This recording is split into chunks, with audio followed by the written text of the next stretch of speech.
নমস্কার, আপনারা নিশ্চয়ই সুস্থ আছেন, ভালো আছেন।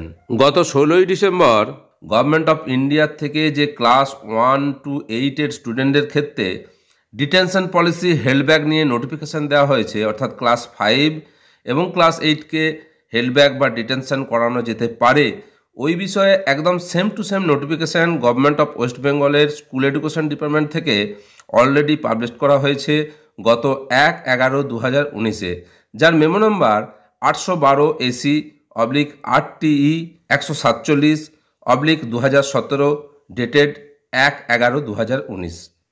2019-এর ওই নোটিফিকেশান 8টি রুলস 2012-র অ্যামেন্ডমেন্ট। এখানে সেকশন 8-এর পরে 8-এ নতুন করে ঢোকানো হয়েছে, আর বয়ান বা রুলস হুবহু একই রকম।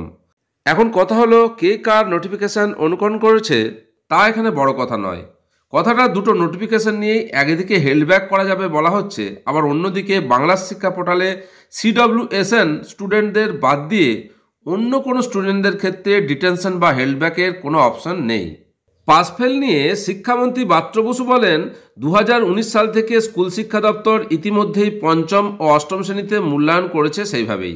সেক্ষেত্রে এটা আমাদের কাছে নতুন কিছু নয়, তবে ভারত সরকারের তুলনায় আমাদের এই মূল্যায়ন প্রক্রিয়া আরও বেশি যুক্তিপূর্ণ এবং বেশি বিস্তারিত।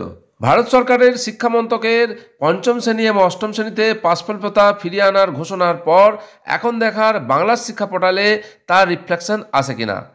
এই তথ্য আপনাদের সঙ্গে শেয়ার করলাম, আশা করি উপকারে আসবে। আপনারা সকলে সুস্থ থাকুন, ভালো থাকুন।